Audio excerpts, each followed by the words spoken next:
बिस्मिल्लाहिर्रहमानिर्रहीम। अस्सलाम वालेकुम। डाउनटाउन होल्डिंग के डिजिटल मीडिया से मैं हूं मोहम्मद वलीद मलिक। मेरे साथ आज डॉक्टर अफजल साहब मौजूद हैं, जो कि बैरिया टाउन लाहौर की मार्केट में किसी तारुफ के मोहताज नहीं है। जिला नारोवाल के शहर बद्दोमली से उठे, लाहौर में आए और रियल स्टेट में अपना एक अहम मुकाम बनाया। डॉक्टर साहब, बहुत शुक्रिया वक्त देने के लिए। सर आपका शुक्रिया। नारोवाल से उठे, लाहौर में आए, लाहौर का इंतखाब क्यों किया? मैं कुछ करना चाह रहा था, बड़ा कुछ करना चाह रहा था, बिजनेसमैन बनना चाह रहा था। अल्हम्दुलिल्लाह अल्लाह ताला ने बहुत बड़ा नहीं लेकिन छोटा बिजनेस बना दिया। तालीम कहाँ तक हासिल की? तालीम मेरी मैट्रिक में है। कहाँ से पढ़े? बद्दोमली अपना आबाई जो शहर है। और मैट्रिक के बाद फिर लाहौर आ गए? मैट्रिक के बाद मैं लाहौर आ गया और रियल एस्टेट का काम मैंने स्टार्ट कर दिया। DHS स्टार्ट किया और अल्हम्दुलिल्लाह आज यहाँ बैठे। किस सन में लाहौर आए थे? मैं 2002 में लाहौर आ गया। रियल स्टेट के काम में हादसाती तौर पे आए, प्लांटेडली आए, किसी दोस्त ने मशवरा दिया, रियल स्टेट का इंतखाब ही क्यों किया? भी रियल एस्टेट का इंतखाब, बिजनेस तो पाकिस्तान में और भी बहुत है, लेकिन जो मैं करना चाह रहा था, जो मेरे गोल्स थे, मेरी अचीवमेंट थी, वो रियल एस्टेट के बगैर हो नहीं सकती थी। इसलिए मैंने रियल एस्टेट का इंतखाब किया कि रियल एस्टेट में बूम है ना, वो किसी और बिजनेस में नहीं हो सकता। 2002 में तो रियल स्टेट में इतना बूम नहीं होगा, क्योंकि अब रियल एस्टेट एक इंडस्ट्री की शक्ल इख्तियार कर गई है। अगरचे पाकिस्तान की गवर्नमेंट इसको आज भी इंडस्ट्री डिक्लेयर नहीं कर रही। 2002 में रियल एस्टेट का क्या स्कोप? नहीं, उस वक्त भी माशाल्लाह बहुत अच्छा काम रहा है। 2002 से लेकर 2006 तक रियल एस्टेट का काम बहुत अच्छा रहा। क्या लोग फाइलों में इन्वेस्ट करते थे, घरों में इन्वेस्ट करते थे, प्लॉट्स लेते थे, क्योंकि तब वर्टिकल का तो दौर नहीं था। DHA में बैठ के बहरिया टाउन की मार्केट को कैसे डील करते थे? 35 किलोमीटर का डिस्टेंस है और उस टाइम रिंग रोड भी नहीं था। जी बिल्कुल मुजीब भाई, जब बंदे के गोल्स हों और बंदा कुछ करना चाह रहा हो ना, तो ये फासले बहुत कम लगते हैं। तो अल्हम्दुलिल्लाह अल्लाह ताला की मदद से हमने ये डेली आना जाना भी रहता था और हमें सफर बहुत कम लगता था। उस वक्त आप क्लाइंट्स तक अपनी जो डिमांड थी, आपके पास जो प्रोडक्ट्स थी, क्लाइंट तक कैसे पहुंचाते थे? सोशल मीडिया का तो दौर नहीं था। उस वक्त हम अपने अखबार के जरिए अपना मैसेज लोगों के डोर टू डोर पहुंचाते थे। मेरा ख्याल मोबाइल का भी कोई इतना खास दौर नहीं था, PTCL का दौर था। जी पिक्सल का दौर था, लेकिन मोबाइल थे उस वक्त भी है। और एंड्रॉइड और ये व्हाट्सएप, ये चीजों तो बहुत बाद ये में। बहुत बात बनी है। उस वक्त हम बस कॉल के लिए सारा या SMS? यस SMS तो होगा उस जी बिल्कुल SMS को था। SMS भी एक्चुअली मोबाइल के बाद आया है। नहीं बिल्कुल, उस वक्त SMS भी था और कॉल्स के जरिए हम क्लाइंट तक रसाई मुमकिन करते थे। उस टाइम क्लाइंट का रुझान किस चीज में ज्यादा होता था? उस वक्त प्लॉट्स में, DHA में और बहरिया टाउन में। शुरू से बहरिया टाउन और DHA का एक मुकाबला रहा है, तो उस टाइम कौन सी सोसाइटी बेहतर थी? तो बहरिया टाउन उस वक्त भी और आज भी अल्हम्दुलिल्लाह बहरिया टाउन DHA से आज भी बेहतर। क्योंकि आपको पता है कि DHA के पीछे तो हमेशा से ताकतवर लोग रहे हैं और उन्होंने DHA को हमेशा बहरिया से ऊपर ले जाने की कोशिश की। लेकिन फिर मलिक रियाज साहब के पास ऐसा कौन सा नदीम का चिराग था कि इतने ताकतवर लोगों के मुकाबले में सोसाइटी लॉन्च की और उसको DHA से आगे ले गए? सर देखिए, जो लोग गली मोहल्लों में हम लोग रहने वाले, उनको बहरिया टाउन एक लिविंग स्टाइल दिया।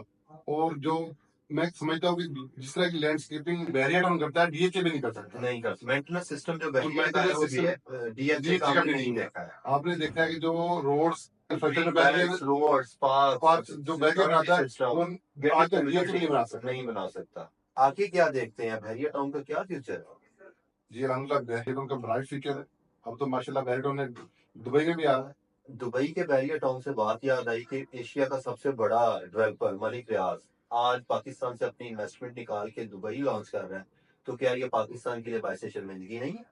ये पाकिस्तान के लिए एज ए कौम, गवर्नमेंट के लिए शर्मिंदगी की बात होनी चाहिए कि पाकिस्तान में जो कोई बंदा काम करना चाह रहा था, जिसके हजारों दस्तरखान चल रहे हैं और लाखों लोगों के लिए रोजगार का जरिया बना हुआ था, आज उसके खिलाफ घेरा इतना तंग कर दिया गया कि वो पाकिस्तान छोड़कर बाहर कारोबार करने पर मजबूर हो गए। तो वो पाकिस्तान से अपना फाइनेंस करके इस वक्त दुबई में उन्होंने अपना प्रोजेक्ट लॉन्च कर दिया। तो देखते हैं कि दुबई का प्रोजेक्ट कामयाब होगा। सर इंशाल्लाह बहरीन जहां पे भी जाएगा कामयाब होगा इंशाल्लाह। तो दुबई का जो इन्वेस्टर होगा, जो दुबई में क्लाइंट होगा, क्या वो पाकिस्तान से दुबई मूव करेगा या ओवरऑल वर्ल्ड से दुबई आएगा? इससे भी ये जो पाकिस्तान में पहले समाया आता था, जब पाकिस्तान की मुआशरत में बहुत बड़ा किरदार था, ओवरसीज पाकिस्तानी पाकिस्तान में पैसा भेजते थे, आज उस मुआशरत में भी बड़ा असर पड़ेगा। अलग के नाम पे पैसा इन्वेस्ट करते वही लोग जो पाकिस्तान में पैसा भेजा करते थे, आज वही दुबई पैसा भेज देंगे। क्या समझते हैं कि हमारी गवर्नमेंट दुबई पैसा भेजने के लिए जो इक़दामात होते हैं उनको पूरा होने देगी और पाकिस्तान से इन्वेस्टमेंट बाहर जाने देगी? इसके लेकिन लिए कोई टैक्सेस इतने ज्यादा लगा दिए जाएंगे कि लोग बाहर पैसा भेजेंगे ही नहीं? लेकिन फिर भी बैरियरों के नाम पे लोग पैसा भेजेंगे। मैं ये समझता हूँ अगर पाकिस्तान से ना भी भेजेंगे, लेकिन जो पाकिस्तान में पैसा आ रहा था वो आना रुक जाएगा। पाकिस्तान से अगर नहीं भी जा रहा पैसा, तो दूसरे मुल्कों में पाकिस्तानी ओवरसीज बैठे हुए, वो तो पाकिस्तान में पैसा भेजते थे, वो आना बंद हो जाएगा, वो दुबई में जाएगा। आप कह रहे हैं कि जो ओवरसीज क्लाइंट पाकिस्तान में इन्वेस्टमेंट रियल एस्टेट में करना चाहते थे, अब वही इन्वेस्टमेंट वो पाकिस्तान से बाहर Exactly. रहते हुए बाहर ही करते थे। बाहर ही कर तो ये तो पाकिस्तान के लिए बहुत बड़ा लम्हा फिक्रिया है। जी बिल्कुल वलीद भाई, पाकिस्तान के लिए लम्हा फिक्रिया है। ये पाकिस्तानी गवर्नमेंट को कुछ सोचना चाहिए कि मलिक साहब के खिलाफ इतना घेरा क्यों तंग किया कि जो पाकिस्तान से बाहर जाके बिजनेस करने का मजबूर हो। इमरान खान साहब का नाम मलिक साहब के साथ जोड़ने की वजह से उनके ऊपर 190 मिलियन पाउंड का केस चलाया, अलकादर ट्रस्ट वाला केस चलाया, उनके ऊपर नैब डलवाई गई। क्या ये पाकिस्तान की गवर्नमेंट की तरफ से मलिक रियाज साहब को कोई दबाने की कोशिश थी या उनको ब्लैकमेल करने की कोशिश थी? ये सिर्फ ब्लैकमेल करने की कोशिश थी। हालांकि इसमें पाकिस्तान में पैसा आया ही था, को पाकिस्तान से पैसा गया तो नहीं था, और वो भी सुप्रीम कोर्ट वो के भी अकाउंट में करवाया गया था। सुप्रीम कोर्ट के अकाउंट में जमा करवाया उन्होंने। मलिक रियाज साहब के हवाले से कहा जाता है कि हर चीज उनकी पॉकेट में होती है। चीफ जस्टिस चेंज होते गए तो उनको कराची बहरिया टाउन का एनओसी फौरी तौर पर मरीन डेवलपमेंट अथॉरिटी ने जारी कर दिया। तो क्या इस बात में कोई हकीकत है? क्या पिछले चीफ जस्टिस के साथ उनका कोई मामला ऐसे थे? नहीं वलीद भी, आपको पता है पिछले जब चीफ जस्टिस थे उन्होंने काजी फायज ईसा साहब जाते गए हैं तो उनको फौरी तौर पे उनसे पहले NOC जो कराची थे उन्होंने 430 अरब 460 अरब 460 अरब 460 अरब डॉलर की उन्होंने एक साथ करा के बहरिया पे कर रहा है गवर्नमेंट के, सुप्रीम कोर्ट के अकाउंट में पैसे जमा करवा रहा है। उनके ऊपर जो अब इल्जामात लग रहे हैं कि मलिक रियाज हर चीज को पहिए लगाते हैं, दुबई में तो पहिए लगाने मुमकिन नहीं है, इसका मतलब वो बात फिर गलत साबित हो गई। आप सही कह रहे हैं, वो बात गलत साबित होती है। यहाँ पे हर जायज काम के लिए भी पहिए लगाने पड़ते हैं। मलिक साहब का आपने पूरा इंटरव्यू देखा है, यहाँ पे अपना जायज काम करवाने के लिए भी आपको पहिए लगाने पड़ते हैं, लेकिन वहां पे आपके काम होते हैं, यहाँ पे जायज के लिए भी पैसे देने पड़ते हैं। डॉक्टर साहब कुछ आपके पर्सनल अबाउट जानते हैं, आपके बिजनेस के अबाउट। बहरिया टाउन में किस दफ्तर से स्टार्ट किया था? जी बहरी टाउन में मेरे बॉस से मियां अतर साहब, अतर एसोसिएट का अपना नाम जी सुना, जी, माशा बहुत बड़ा नाम है अतर एसोसिएट का, क्योंकि मेरा होम ग्राउंड था और आज भी अलहमदुलिल्लाह मेरा वो होम ग्राउंड है। मेरा सब ऑफिस समझो कि आज बहरी टाउन में अतर एसोसिएट ही है। मियां साहब तो इस दफा नून लीग की टिकट के उम्मीदवार भी थे और एमपीए का इलेक्शन भी कंटेस्ट करना चाहते थे। जी बिल्कुल ऐसे ही है, बिल्कुल ऐसे ही है, लेकिन कोई कुछ वजूहत की वजह पे वो उनको टिकट नहीं मिल सकी थी। जी बिल्कुल ऐसे ही है। उनको टिकट नहीं मिल सकी थी जिसकी वजह से वो इलेक्शन कंटेस्ट नहीं कर सके थे। तो अतर एसोसिएट से शुरू किया और अपने दफ्तर तक कैसे पहुंचे? आज एक इतनी बड़ी मार्केटिंग एजेंसी बना के बैठे हैं। बहरिया टाउन लाहौर के अंदर आपका एक बहुत बड़ा नाम है, आपने बहुत बड़े बड़े प्रोजेक्ट्स को दिनों में बेचा और टॉप सेलर रहे हैं। इतनी बड़ी अचीवमेंट एक किसी के ऑफिस से उठे और अपने ऑफिस तक आना। जी भी वो भी किसी का ऑफिस नहीं था, अतर एसोसिएट भी मेरा ऑफिस था और आज भी है। और मैं सबसे पहले यहाँ पे आपके प्रोग्राम के वजह से मैं अतर भाई का शुक्रिया अदा करना चाहता हूँ, उन्होंने मुझे बहुत सपोर्ट किया। और जो आपने हाईराइज की बात की, तो मैंने अल्हम्दुलिल्लाह, ये अकेले बंदे का काम नहीं होता, मेरी टीम का मेहनत, मेरी टीम की मेहनत ही है, तो जो अल्हम्दुलिल्लाह उन्होंने हम अपने टारगेट तक पहुंचे।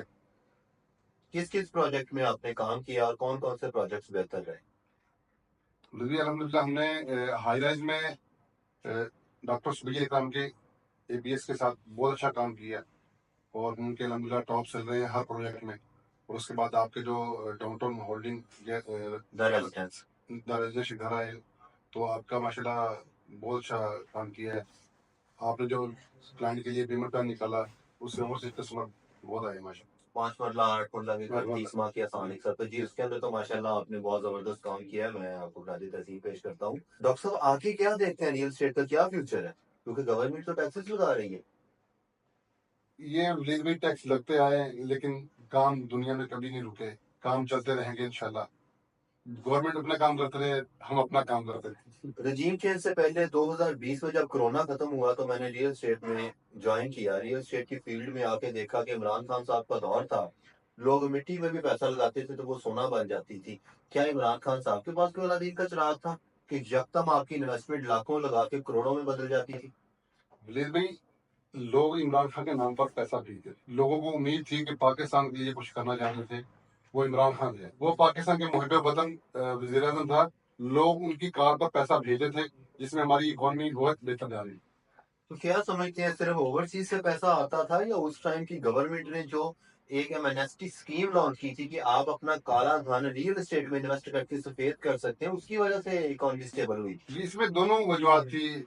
मिनिस्ट्री का भी बहुत बड़ा रोल था, और ओवरसीज भी पाकिस्तान में पैसा भेज रहे थे। यहाँ पे मैं एक और बात बता जाऊँ कि मिनिस्ट्री स्कीम का ये था कि तकरीबन रियल एस्टेट की इंडस्ट्री से कंस्ट्रक्शन में तकरीबन 57 इंडस्ट्रियाँ वाबस्ता होती हैं, बिल्कुल ऐसे ही है। तो सब पे टैक्स खत्म किए हुए थे गवर्नमेंट ने, तो इसलिए रियल एस्टेट की मार्केट बहुत बेहतर हुई थी। कि रियल एस्टेट के साथ तो ओवरऑल ऑल इंडस्ट्रीज यस वाबस्ता है ना, कि किसी ने आपने अब ऑफिस बनाया तो सबसे पहले तो लैंड लेने के बाद प्लाजा बना के आप इस ऑफिस में बैठे जी हैं। बिल्कुल ऐसे। इसके चारों तरफ देखें जो चीजें लगी हैं, अगर ये रियल एस्टेट ना होती तो इन चीजों का भी वजूद ना होता। जी बिल्कुल ऐसी है, लोगों के घरों का चूल्हा ही रियल एस्टेट की वजह से चलता है। ऐसी है, बिल्कुल सही कह रहे हैं आप। अब सीमेंट बनाने की इंडस्ट्री देख लें, आप ईंटें बनाने की इंडस्ट्री देख लें, बिल्कुल आप ऐसी सरिया है। बनाने की इंडस्ट्री देख लें। रियल एस्टेट की कंस्ट्रक्शन मदर से ही बेस आप कह रियल सकते हैं एस्टेट कि है आपकी। बिल्कुल मतलब में आप ये बता रहे हैं कि रियल एस्टेट है, कंस्ट्रक्शन से सारी चीजें हैं ना, जो कंस्ट्रक्शन से सारी चीजें हैं। सारी चीजें हैं।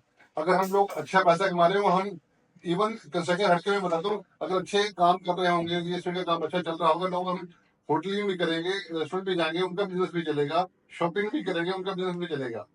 डॉक्टर साहब, रजीम चेंज के बाद यकदम रियल एस्टेट की मार्केट डाउनफॉल का शिकार हुई, क्या नई आने वाली गवर्नमेंट के ऊपर अवाम ने एतबार नहीं किया?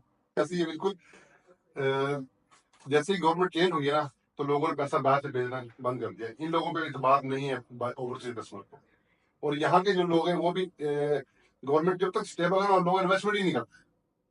तो इसके लिए गवर्नमेंट का स्टेबल होना बहुत जरूरी है। अच्छी गवर्नमेंट आए और इंशाल्लाह हमारी मार्केट भी चलेगी, अच्छी गवर्नमेंट होगी। आपका कहना है कि सिर्फ इमरान खान की गवर्नमेंट होती है तो रियल एस्टेट की मार्केट के रियल एस्टेट की मार्केट में इन्वेस्टर का एतबार होता है, तो इसके लिए इमरान खान को लाना जरूरी है? इसमें मैं इमरान खान का लाना जरूरी तो है, लेकिन मुल्क के लिए, पूरे मुल्क के लिए। लेकिन हमारी इंडस्ट्री में यह है कि कोई भी एक मजबूत गवर्नमेंट आए और हमारी रियल एस्टेट को प्रॉपर एक इंडस्ट्री का दर्जा दे, और इंशाल्लाह मार्केट बहुत बेहतर होगी, बहुत अच्छा काम होगा। ऐसा क्या किया जाए रियल एस्टेट की मार्केट को एक तो इंडस्ट्री डिक्लेयर किया जाए, और एक दुबई बेस्ड मॉडल पाकिस्तान में इंट्रोड्यूस करवाया जाए, जिस तरह के हमने अपना the residence by downtown holding introduce करवाया। क्या समझते हैं कि हमारी गवर्नमेंट को इस तरह के मॉडल इंट्रोड्यूस करवाने चाहिए? जी बिल्कुल, इस तरह के मॉडल इंट्रोड्यूस होने चाहिए। और जिस तरह दुबई में 1% इंस्टॉलमेंट के हिसाब से चल रहा है सिस्टम, तो आज अलहमदिल्ला यहाँ पर भी पाकिस्तान में वो मॉडल इंट्रोड्यूस हो चुका है कि हाई राइज में 1% से इंस्टॉलमेंट से आप बुकिंग करवा सकते हैं। घरों का प्रोजेक्ट में हमने 1% इंस्टॉलमेंट पे दिया है। बिल्कुल आपने माशाल्लाह जो घरों का प्रोजेक्ट दिया है, मंथली इंस्टॉलमेंट 1% रखी हुई है आपने, तो इससे बड़ा फर्क पड़ता है। गवर्नमेंट को क्या ऐसी तब्दीलियां लानी चाहिए कि रियल एस्टेट के अंदर कस्टमर का रुझान बढ़े, रियल एस्टेट के अंदर इन्वेस्टर का रुझान बढ़े? ऐसा क्या मशवरा देंगे गवर्नमेंट को? गवर्नमेंट को क्या मशवरा देंगे? गवर्नमेंट में तो चेंज होनी चाहिए पहले तो। ये गवर्नमेंट, इस गवर्नमेंट पे लोग इतबार नहीं कर रहे, इस गवर्नमेंट पे लोग इतबार नहीं कर रहे। लोगों को पहले यकीन करवाना पड़ता है। आपका तो बहुत बड़ा मुतालिबा है, आपकी गवर्नमेंट तो चेंज नहीं होगी, फॉर्म 47 के तहत आई हुई गवर्नमेंट है। इतने लोगों को जेलों में जाना पड़ा है, इस इतनी गवर्नमेंट गाँव बहनों बेटियों की इसमत जदी हुई है इस गवर्नमेंट को जबरदस्ती मुसल्लत करने के लिए। अब इसको चेंज तो वो नहीं होने देंगे। अगर यही गवर्नमेंट रहे तो तब्दीली क्या लेके आए? इस गवर्नमेंट पे लोग पैसा इन्वेस्ट नहीं करने वाले, ना लोकल पाकिस्तानी और ना ही ओवरसीज। तो क्या आप समझते हैं कि जो बैंकों ने अपना इंटरेस्ट रेट बढ़ाया था 20%, फिर इसको 17% किया, 15% किया, अब माहिर माशियात कह रहे हैं कि 6 से 7% पे आएगी, तो 6 से 7% पे आने से रियल एस्टेट की मार्केट बेहतर होगी? फिर बेहतर हो सकती है, बेहतर हो सकती है। लोगों ने जो पैसा बैंक में रखा हुआ था ना, वो फिर हमारी मार्केट में, रियल एस्टेट में लोग इन्वेस्टमेंट करेंगे, तो उसकी मार्केट में बेहतर होने के चांस है। तो गवर्नमेंट की जो पॉलिसी थी 22% इंटरेस्ट रेट, करोड़ रुपए के पीछे आपको 22 लाख रुपया सालाना इनकम दी जा रही थी, क्या ये अल्लाह ताला के साथ सीधी जंग नहीं? बिल्कुल जी, ये तो अल्लाह ताला ने कुरान पाक में फरमा रखा है कि जो भी सूद का काम करेगा वो ऐलान जंग कर रहा है। तौबा नाउज़ुबिल्लाह। ये अब लोग इसको भी जायज समझ रहे हैं। बहुत से मुफ्ती कराम ने ये इस चीज का भी फतवा दे वो रखा तो हर बैंक कोई ना कोई फतवा लेके ही सूद का काम है। करवा रहा बिल्कुल है। ऐसी है, लेकिन ये ऐलान जंग है, इससे बचना चाहिए। अल्लाह ताला माफ फरमाए, ये तो अल्लाह ताला से सीधी जंग कर रहे हैं लोग। تو ہماری تو گورنمنٹ کی سود پہ چل رہی ہے, IMF سے سود پہ قرضے لے لے کے معاملات سٹیبل کرنے کی کوشش کر رہے ہیں, تو اس کا تو مطلب ہمارا پورا ملک ہی پھر اللہ تعالیٰ کی بالکل جی خلاف پھیلا کے جنگ کر رہے ہیں. ایسی ہے وزیر بھائی, لیکن اس میں اور آپ تو کچھ بھی نہیں کر سکتے, یہ تو ہماری یہ گورنمنٹ تو کو دیکھنا چلے چاہیے. ضرور ہے نا. بالکل, یہ تو ہماری گورنمنٹ کو سمجھنا چاہیے کہ ہمیں سود سے بچیں قرآن پاک کے بتائے ہوئے طریقے پہ. دیکھیں ایمان کے 3 تقاضے ہیں, ہاتھ سے روکو, زبان سے روکو, دل سے برا بھلا کرو. الحمدللہ ہم درمیانے تقاضے بھی تو کھڑے ہیں کہ زبان سے برا کہہ رہے ہیں. بالکل, دل میں تو پہلے کھولے, آج آپ پروگرام کے دوسرے زبان سے بھی کہہ رہے ہیں کہ یہ تو اللہ تعالیٰ سے توبہ نعوذ باللہ کھلی رات کی جنگ کر رہا ہے, اعلان جنگ کر رہے ہیں. انشاءاللہ ہم امید کرتے ہیں کہ 2025 ریئل اسٹیٹ کے لیے اور تمام انڈسٹریز کے لیے بہتر سال ہوگا, کیونکہ سود کے اوپر انٹرسٹ ریٹ بھی بینکوں نے کم کر دیا ہے, اور اب ہم دیکھ رہے ہیں کہ کچھ دنوں سے ریئل اسٹیٹ کی مارکیٹ میں بہتری آنا شروع ہو گئی ہے. امید کرتے ہیں کہ آنے والا وقت تمام شعبوں کے لیے اسپیشلی ریئل اسٹیٹ کے لیے بہتر ہوگا. بہت شکریہ ڈاکٹر صاحب ہمیں جی وقت دینے کے لیے. انشاءاللہ اگلے پروگرام میں پھر کبھی زندگی رہی تو آپ سے انشاءاللہ. Thank you.